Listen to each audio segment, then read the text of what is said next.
અનંત લંબાઈનો તાર, અહીં ધ્યાન આપો. તો પહેલા તાર દોરી નાખવાનો, જેના ઉપર ધન વિદ્યુત ભાર મૂકેલો. તો પોઈન્ટ નંબર પહેલો લખવાનો છે આના ઉપરથી કે એક અનંત લંબાઈનું સુરેખ તાર દર્શાવેલ છે જેના ઉપર સમાન રીતે વિદ્યુત ભાર વિતરિત કરેલ છે. સમાન રીતે એવું એટલા માટે લખવું પડે કે નહીંતર એવું થાય કે અમુક જગ્યાએ વિદ્યુત ભાર નજીક નજીક, અમુક જગ્યાએ છૂટા છૂટા, એવું નથી.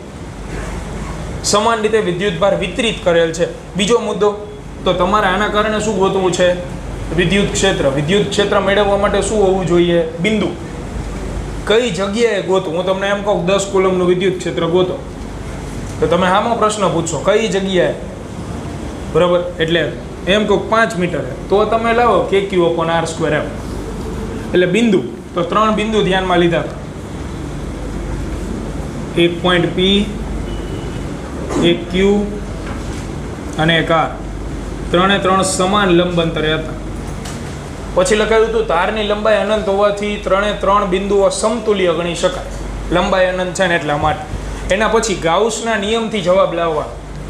તો ગાઉસના નિયમથી જવાબ લાવવો હોય તો ગાઉસિયન પૃષ્ઠ હોવું જોઈએ. ગાઉસના 2 જ આકાર મહત્વના, નળાકાર અને ગોળાકાર. તો અહીંયા આપણે ગાઉસિયન પૃષ્ઠ નળાકાર ધાર્યું હતું.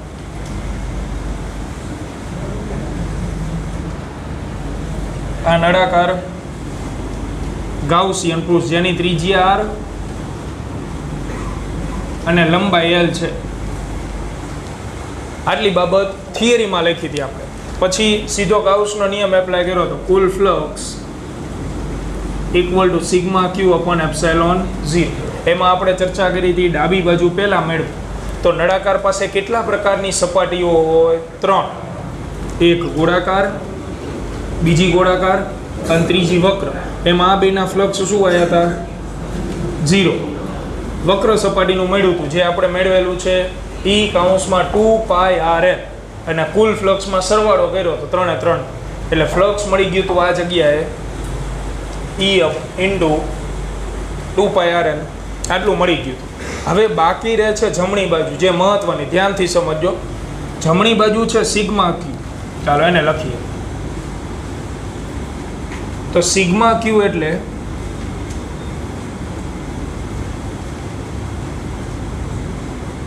ગાઉસિયન પૃષ્ઠ વડે ઘેરાતો કુલ વિદ્યુત ભાર. જે ગાઉસિયન પૃષ્ઠ આપણે દોરેલું એના વડે ઘેરાતો વિદ્યુત ભાર એટલે આવડો. આની બહાર છે એ નહીં. તો આપણને તો તાર ઉપર કેટલો વિદ્યુત ભાર એ જ નથી ખબર, તો આ ક્યાં ખબર હોય? તાર અનંત લંબાઈનો, તો એના ઉપરનો વિદ્યુત ભાર જ ખબર નથી, તો આ ખબર જ ન. તો આવી કન્ડિશનમાં શું કરવાનું? તો ઘેરાતા વિદ્યુત ભારની સંજ્ઞા ધારી લો, ઈચ્છા પડે એવી. ધારો કે હું લઈ લઉં સ્મોલ Q. આ ધારેલી છે. કેપિટલ Q કેમ ન લીધો? કારણ કે બિંદુને નામ આપ્યું હતું આપણે આકૃતિમાં. તમે જુઓ કેપિટલ Q નામ આપેલું છે ને બિંદુ, એટલે આપણે સ્મોલ Q વિદ્યુત ભાર લીધો. જે આ નળાકારની અંદર આટલો છે ને એને લગતો વિદ્યુત ભાર છે. હવે અહીંયાથી તમારે હવે જે આપણે 3 આકાર ભણવાના છે એ 3 આકારમાં હવે આપણે ઘનતાઓ વાપરવાની છે, જે છેલ્લા લેક્ચરમાં લખાઈ હતી. તો ઘનતા સિલેક્ટ કરવાની. કઈ ઘનતા વાપરશું? લેમ્બડા, સિગ્મા કે રો? તો અહીંયા ઘણા બધા વિદ્યાર્થીઓને બહુ મોટા કન્ફ્યુઝન થાય. મોટા ભાગના વિદ્યાર્થીને પૂછો તો એમ કે સિગ્મા. કેમ? તે કે નળાકાર એટલે તો 2 પરિમાણ નો થયા. પણ નળાકાર તો આપણે ધારેલી બાબત છે. આખી આકૃતિ દોરી, આમાં વાસ્તવિકતા શું છે? આ તાર. અને એટલે જ આકૃતિ દોરવાની સિસ્ટમ એવી રીતની. કોઈ વિદ્યાર્થી ભૂલથી પરીક્ષામાં આમ ન દોરવા માંડે.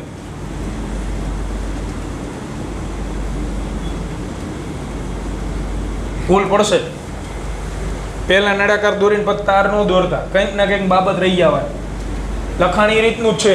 દોરતા જાઓ, લખાણ લખતા જાઓ, દોરતા જાઓ, લખાણ લખતા જાઓ. તો તાર જે છે એ વાસ્તવિક વસ્તુ છે આમ. અને પૃષ્ઠ તો આપણે ધારેલું. તો તાર એક પરિમાણમાં કહેવાય, 2 કે 3? 1 ડાયમેન્શન, 2 ડાયમેન્શન, 3? 1 ડાયમેન્શનમાં કહેવાય ને. અને ઉપર તમને ટાઇટલમાં ખબર પડશે. ટાઇટલ શું લખેલું છે? અનંત લંબાઈનો તાર. એના કારણે વિદ્યુત ક્ષેત્ર. તો લંબાઈ એટલે વન ડાયમેન્શન જ થયું, એટલે આપણે અહીંયા વાપરશું રેખીય વિદ્યુતભાર ઘનતા લેમ્બડા. તો લેમ્બડાનો ઉપયોગ કરીએ એટલે લેમ્બડાનું સૂત્ર શું હતું? Q/L. તો એ મૂકી દે અહીંયા. જો લેમ્બડા બરાબર Q/L. તો Q બરાબર શું લખાય? Lambda into L. આ મળી ગયો સિગ્મા Q. ઘેરાતો વિદ્યુતભાર. આ મહત્વની બાબત છે, ધ્યાનથી સમજવાની. હમણાં બીજો આકાર ભણશું, અનંત વિસ્તારનું પૃષ્ઠ. તો એમાં આપણે વાપરશું સિગ્મા. આવતીકાલ નવો આકાર ભણશું, ગોળો, જે 3 પરિમાણમાં આવે. તેમાં વાપરશું આપણે આ રો. આ ફરશે દરેક વખત, બરાબર? તો આ થઈ ગયું સમીકરણ ત્રીજું. સમીકરણ 2 અને 3 ગઈકાલે બીજું મેળવ્યું હતું, જોતા જાઓ ચોપડામાં. સમીકરણ 2 અને 3 ને સમીકરણ 1 માં મૂકતા સૂત્ર તૈયાર. તો સમીકરણ 1 માં મૂકી. સમીકરણ 1 માં ડાબી બાજુ શું હતું? કુલ ફ્લક્સ, બરાબર? અને કુલ ફ્લક્સ આપણે સમીકરણ 2 માં ગોતી ગયા હતા કે નહીં? બરાબર. એટલે અહીંયા મૂકી દઈએ E ઇન્ટુ 2πRL. જમણી બાજુ સિગ્મા Q. સિગ્મા Q ની જગ્યાએ અત્યારે જ મેળવું lambda into L upon epsilon 0. તો બે બાજુથી L કેન્સલ. અને આ જ ફાયદો. કોઈ વિદ્યાર્થીએ નળાકાર નાનું દોરેલું હોત, કોઈ મોટું દોરેલું હોત, તો લંબાઈ બદલાત ને. તો લંબાઈ બદલાત તો વિદ્યુત ક્ષેત્ર બદલાય નહીં? બદલાય. જો જે પરિમાણ બદલાય એવી શક્યતા છે એ ઉડી ગઈ, બે બાજુ આવે એટલે. તો L તો નીકળી જાય છે આમ. તો વિદ્યુત ક્ષેત્રનું સૂત્ર તૈયાર. આ બધું સામે જ આવવા દો. E બરાબર લેમ્બડા અપોન 2πε0 ઇન્ટુ R. અનંત લંબાઈના તારને લીધે ઉદ્ભવતા વિદ્યુત ક્ષેત્રનું સૂત્ર. આને આપણે થોડુંક સહેલું બનાવીએ તો 2 વડે ગુણીને 2 વડે ભાગી નાખો.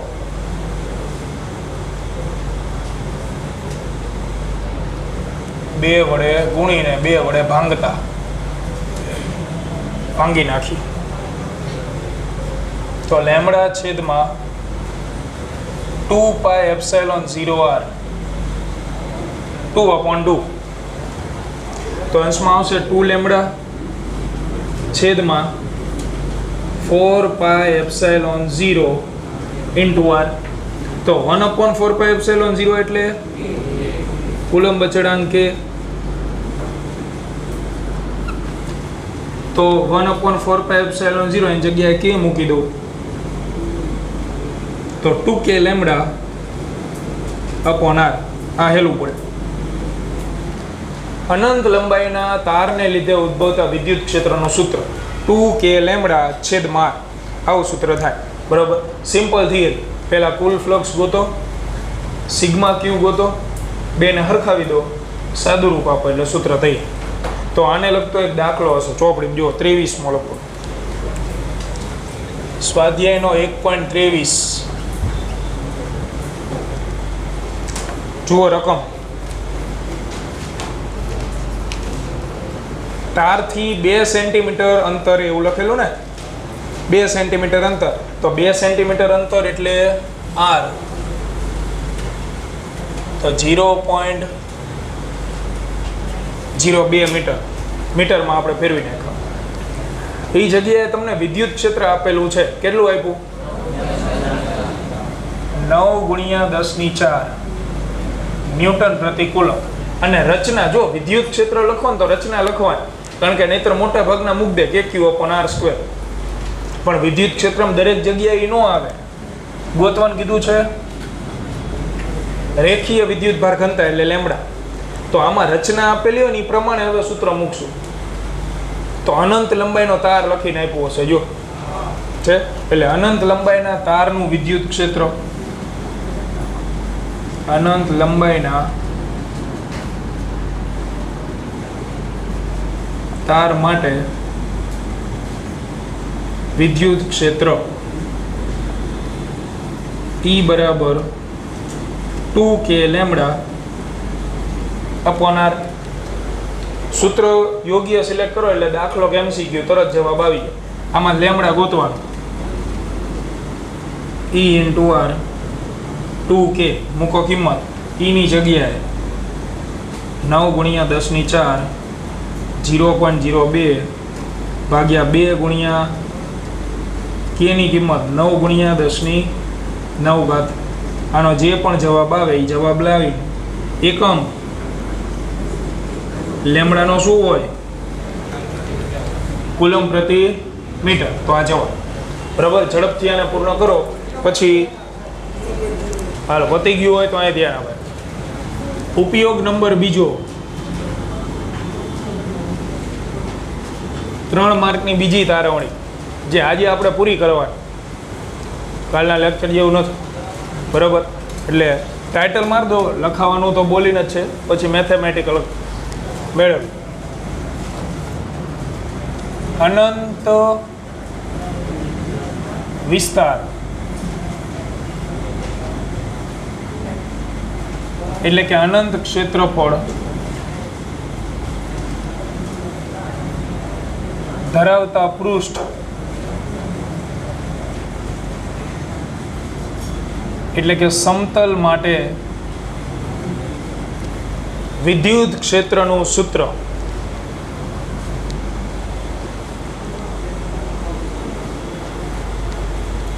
એટલે ગમે એ શબ્દ મૂકે, પૃષ્ઠ મૂકે, સમતલ મૂકે, અનંત ક્ષેત્રફળ મૂકે, વિસ્તાર મૂકે, એનું આપણે હવે વિદ્યુત ક્ષેત્ર ગોતશું.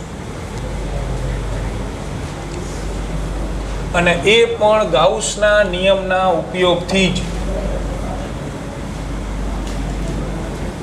તો જેમ ગઈકાલે સ્ટેપ વાઇઝ પોઈન્ટ લખતા જતા હતા ને એ જ રીતે લખવાના છે. લખો પહેલો મુદ્દો. આકૃતિ આમાં લખાણ પછી લખજો, કારણ કે આકૃતિ મોટી આવશે એટલે આશરે જગ્યા નહીં કહી શકું હું તો. જે 4-5 પોઈન્ટ છે ને એ લખી નાખી પછી આકૃતિ એમ. કારણ કે આમાં પછી અમુકને નાનું સમતલ દોરવાનું ટેવ હોય, અમુક થોડુંક મોટું સમતલ દોરશે એટલે બદલાશે થોડીક આગળ. તો સૌથી પહેલો પોઈન્ટ, એક અનંત ક્ષેત્રફળ ધરાવતું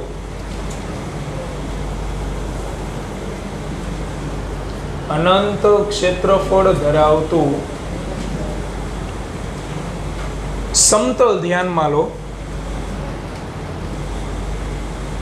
સમતલ ધ્યાનમાં લો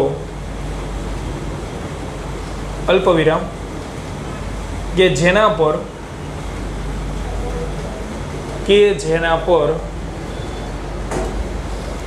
સમાન રીતે વિદ્યુત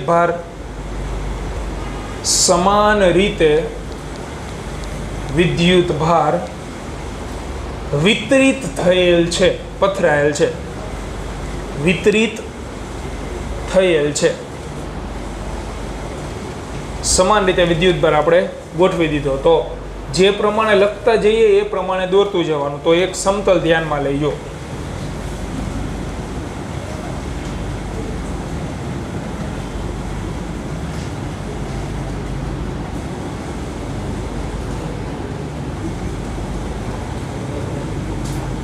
આ છે સમતલ 3 પરિમાણમાં, એટલે આમ મૂકેલું, પણ આની કોઈ લિમિટ નથી. આમે વધે છે, આ બાજુ વધે છે, નીચે વધે, આ સાઈડે વધે. ટૂંકમાં ક્ષેત્રફળ અનંત છે તો એને આવી રીતે દર્શાવે. આમ વધતું જાય છે, આ બાજુ વધે છે, 4 છેડાઓ તરક્કી કરી રહ્યા છે.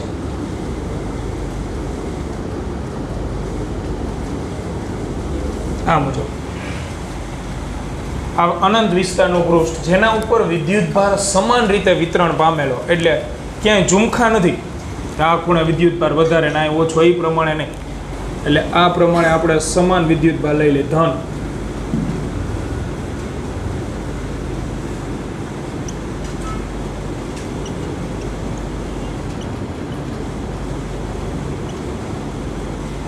આ રીતે આપણે તો ધન વિદ્યુતભાર આપણે વિતરિત કરી દીધો.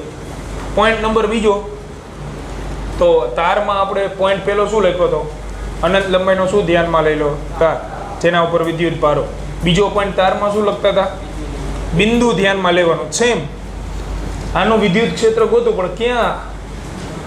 તો બે બિંદુ ધ્યાનમાં લેવા પડશે આપણે. બિંદુ આપણે કઈ બાજુ ધ્યાનમાં લેશું? બોલો, અહીંયા લેવાય? આ તો પૃષ્ઠ ઉપર જ આવી જાય. મેં અહીંયા એક મોટો આકાર મૂકેલો હોય ચોરસ, તો ઉપર કે નીચે હું બિંદુ ન લઈ શકું, કારણ કે એ તો વિસ્તરણ પામે છે. કાં તો એની તમે આ બાજુ ધ્યાનમાં લઈ શકો, અથવા તો આ સાઈડ. બે જ જગ્યા વધે, ડાબી અથવા જમણી બાજુ, બરોબર? તો એના પછી મુદ્દામ લખો કે આ સમતલથી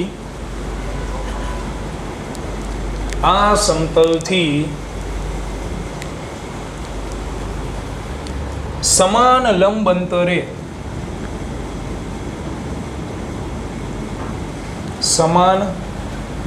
અંતરે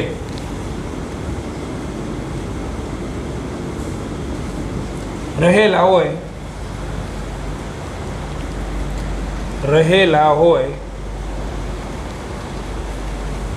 તેવા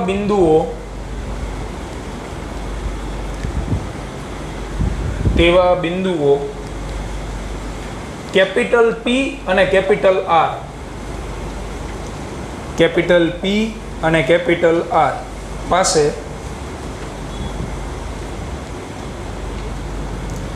આપણે વિદ્યુત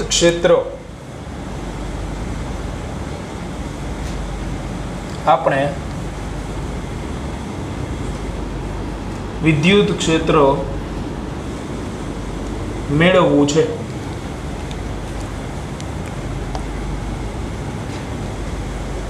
એટલે આપણું પૃષ્ઠ છે સમતલ.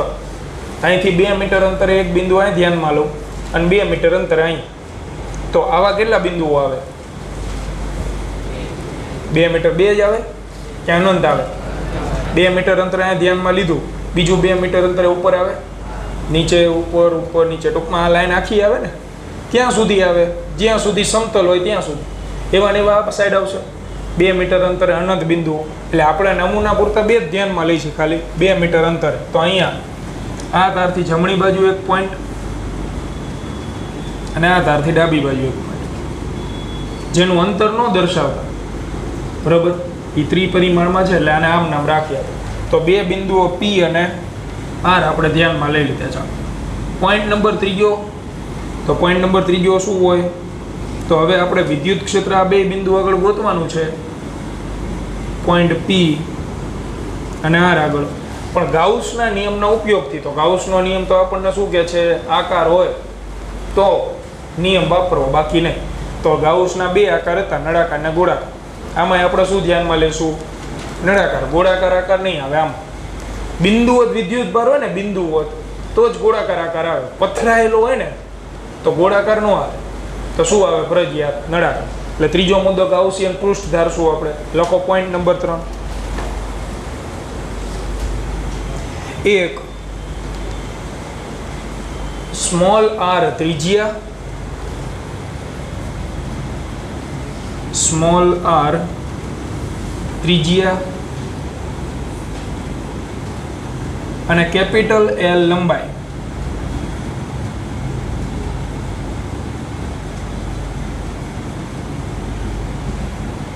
ધરાવતું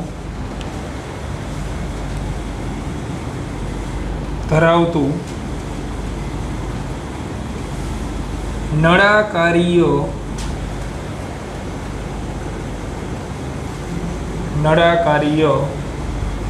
ગાઉસિયન પૃષ્ઠ ધ્યાનમાં લો.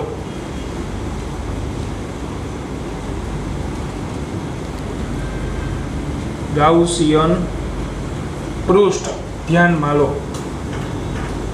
જો આ ગાઉસિયન પૃષ્ઠ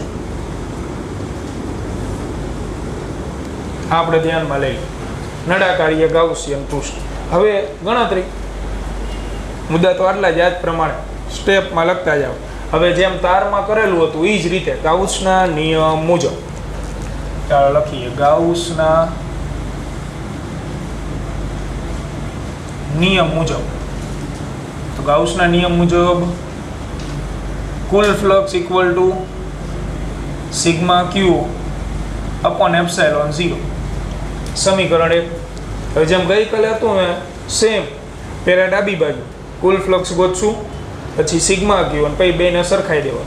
તો આકાર કયો છે પાછો? નળાકાર. નળાકારમાં કેટલી સપાટી હોય? 3. ગોળાકાર, ગોળાકાર, વક્ર, ત્રણેય વારાફરતી ગોતી. નળાકારની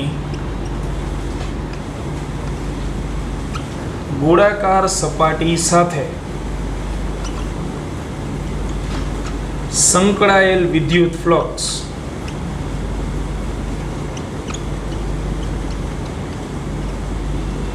તો φ1 ઇક્વલ ટુ E સદિશ ડોટ A સદિશ. તો ડોટ ગુણાકાર ખુલ્લો કરો, EA cos થીટા. થીટા બરાબર શું મૂકશો? તો એ આપણી આકૃતિ ઉપરથી નક્કી કરવા. આ સમતલ આમ છે જેના ઉપર સતત ધન વિદ્યુત ભાર છે, બરોબર. તો પહેલા વિદ્યુત ક્ષેત્રની દિશા જણાવો. ક્ષેત્ર રેખાઓ કઈ રીતે આવે?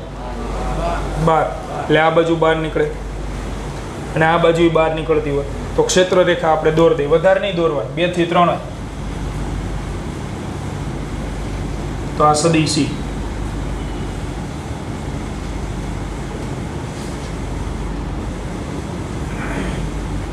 આ સાઈડે આવશે.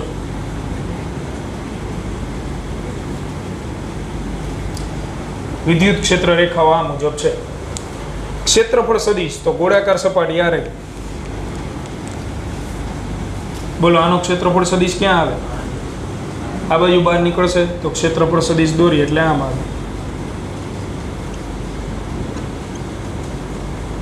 સદિશ એ જુઓ તો ઈ સદિશ ને એ સદિશ વચ્ચેનો ખૂણો 0 થઈ ગયો ને. હવે તો થીટા બરાબર 0, cos 0 1 એટલે લખાય φ1 બરાબર EA cos 0. તો E ઇન્ટુ A. ઓલા કરતા ઊંધું થયું. અનંત લંબાઈના તારમાં ગોળાકાર સપાટી હારેનું ફ્લક્સ શું આવતું હતું? 0 આવતું હતું. ગઈકાલે આપણે જોયું હતું એમાં, ગઈકાલે શું અત્યારે આવીને હમણાં આકૃતિ દોરી, એમાં ઈ સદિશ ને એ સદિશ વચ્ચેનો ખૂણો બનતો હતો 90, આમાં 0 બન્યું. તો આમાં એક સપાટીનું આવી ગયું, પછી બીજી સપાટી આવી, એનો ક્ષેત્રફળ સદિશ આમ આવે. તો આમાં એ જ રીતે, તેવી જ રીતે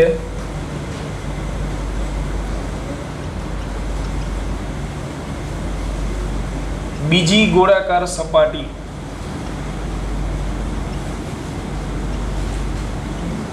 સાથે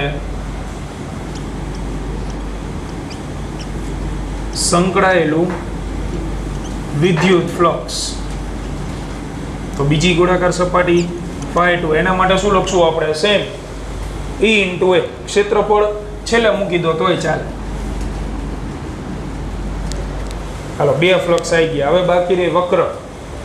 તો વક્ર સપાટી આમ હોય. વિદ્યુત ક્ષેત્ર આ જ આકૃતિ છે, જો આ દેખાય ની જ છે. જે હાથ દેખાય તમને એ આપણું સમતલ છે, જે બોલપેન દેખાય ને દોરેલો નળાકાર છે.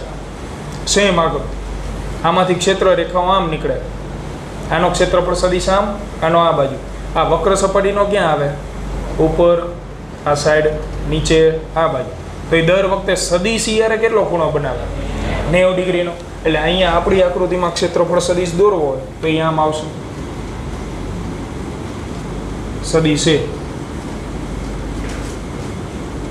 સદિશ તો નળાકારની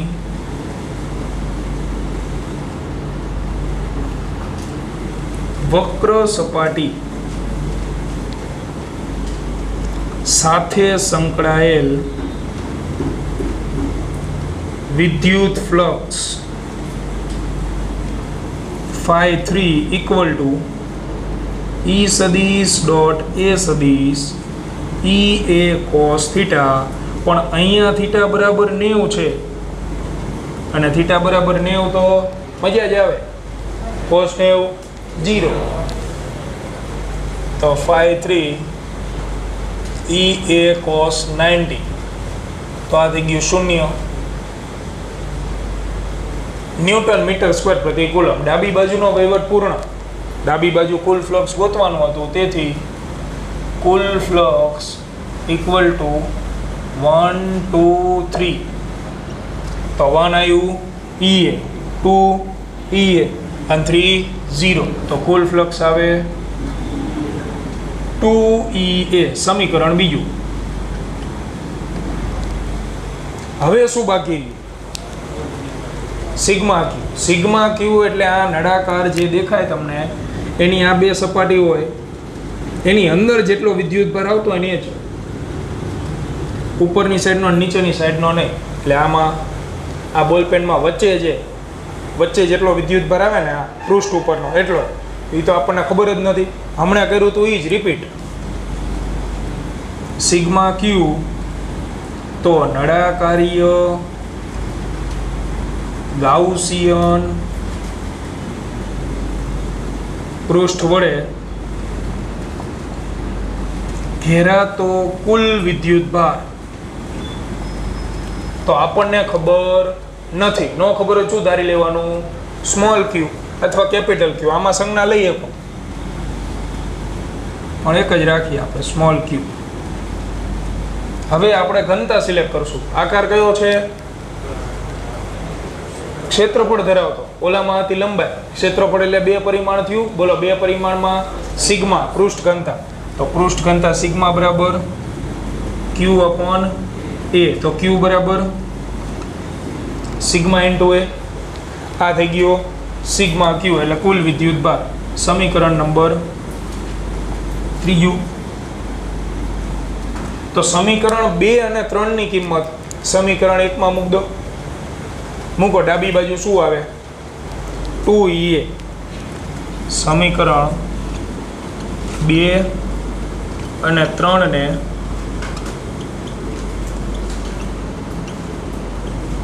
સમીકરણ 1 માં મૂકતા 2 અને 3 ને 1 માં મૂકો તો ડાબી બાજુ લખાય 2EA.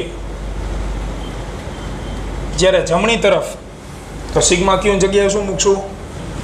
સિગ્મા ઇન્ટુ એ અપોન એપ્સાઇલોન 0. બે બાજુ શું ઉડી જાય? ક્ષેત્રફળ એ કેન્સલ. મેં કીધેલું જ છે આ વસ્તુનું પરિમાણ ઉડી જ જાય, કારણ કે આ આપણે શું કરેલું હોય? ધારેલું. એ ઉડી એ ઇન્ટુ એ. તો વિદ્યુત ક્ષેત્રને કરતા બનાવો સિગ્મા અપોન 2 એપ્સાઇલોન 0. એટલે આ સૂત્ર અનંત વિસ્તારના પૃષ્ઠને લીધે વિદ્યુત ક્ષેત્રનું સૂત્ર. આ 3 માર્કમાં આવો કચરો પૂછાય જેમાં કંઈ જ નથી. હાવ હેલું સિસ્ટમ પ્રમાણે ચાલો ને તો કુલ ફ્લક્સ ગોતો. સિગ્મા ક્યુ આ નવીન છે, જેને ધ્યાનથી સમજ્યો અને કિંમત મૂકો એટલે સૂત્ર બરાબર લખી નાખવાના. હવે 2 થિયરી રહી આવી. આના ખાસ કિસ્સાઓ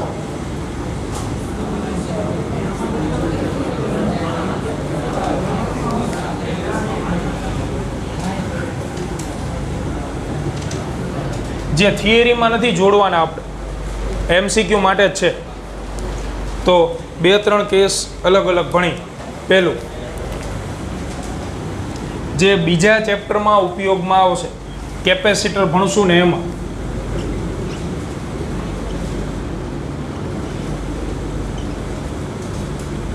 ભાઈ ત્યારે હું સીધું કહીશ કે ભાઈ આ આપણે પહેલા ચેપ્ટરમાં આવ્યું આને આ વસ્તુ રિપીટ બીજા ચેપ્ટરમાં. કેપેસિટર હંમેશા 2 પ્લેટ વચ્ચે બને. તો 2 પ્લેટ એટલે આ સમતલ જ લેવાનું થાય. તો 2 સજાતીય 2 સમાન પૃષ્ઠ ઘનતા ધરાવતી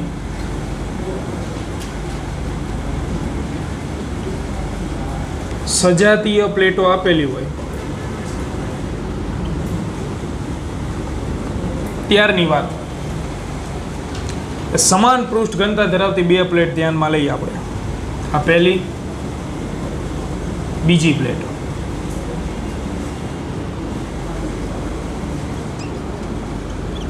બેમાં પૃષ્ઠ ઘનતા સમાન છે અને સજાતીય એટલે 2 ધન લઉં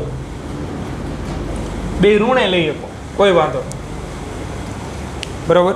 આ પ્લેટ એટલે સમતલ જ છે પણ આમ મૂકેલી, તમે તમારી સાઈડથી જુઓ તો માત્ર શું દેખાય, સીધી લાઈન આ રીતે, જેના ઉપર સમાન પ્રકારના વિદ્યુત ભારો છે. એટલે આના ઉપર હું મૂકી દઉં ધન, અહીંયા ધન. તો આમાં અલગ અલગ કેસ આવશે કે બે પ્લેટની વચ્ચે વિદ્યુત ક્ષેત્ર કેટલું અને બે પ્લેટની બહારની સાઈડ વિદ્યુત ક્ષેત્ર કેટલું.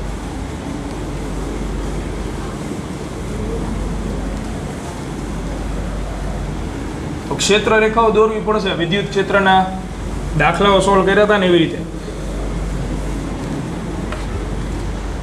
ક્ષેત્ર રેખાઓ દોરવી પડે ફરજિયાત. જો આનું વિદ્યુત ક્ષેત્ર પહેલા લખી દઈએ આપણે.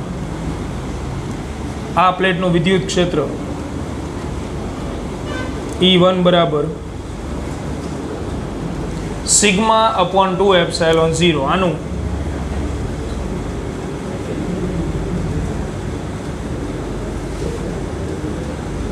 તો સિગ્મા અપોન 2 એપ્સાઇલોન 0 બેના. બરાબર. હવે સરવાળો છે કે બાદબાકી છે એ ખબર કેવી રીતે પડશે? તો આપણે વિતરણ ક્ષેત્ર રેખાનું કરવું પડશે. પહેલું, બંને પ્લેટોની વચ્ચે કુલ વિદ્યુત ક્ષેત્ર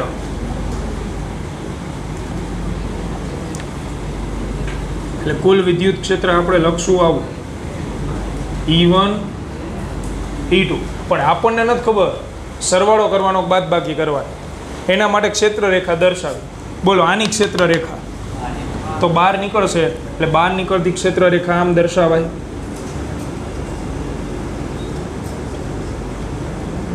E1 સદિશ જે આની જ ક્ષેત્ર રેખાઓ છે.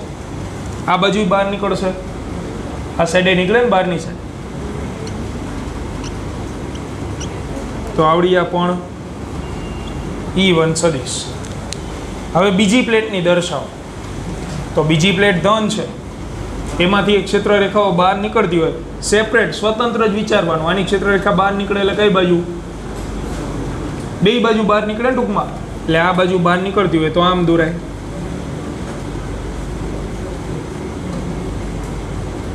E2 સદિશ. અને અહીંયા દોરવી હોય તો આ રીતે E2 સદિશ.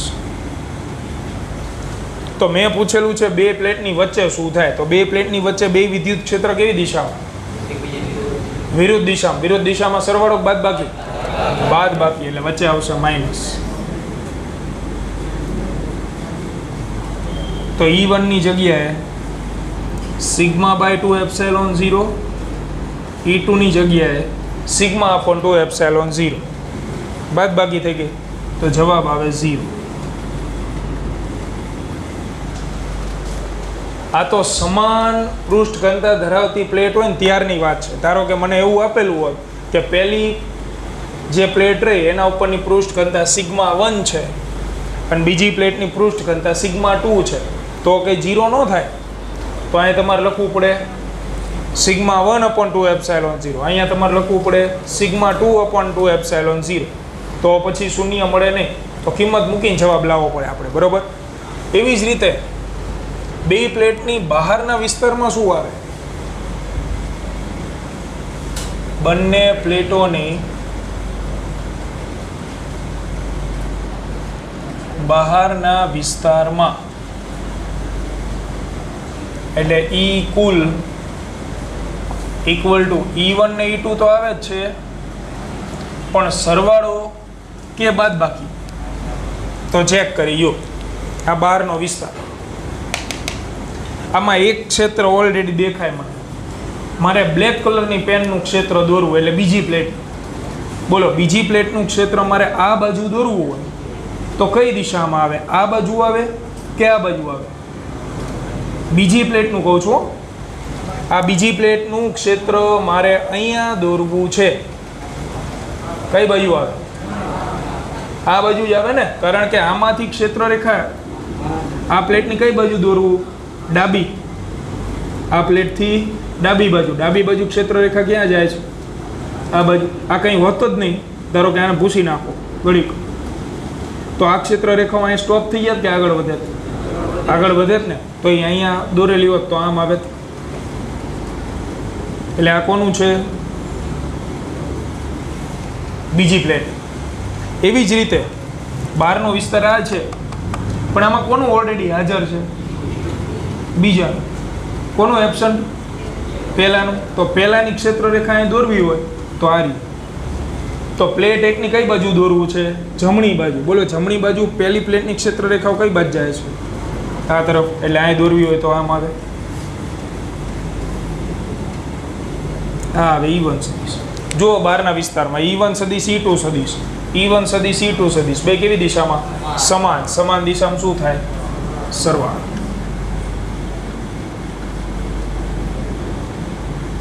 તો સિગ્મા અપોન 2 એપ્સાઇલોન 0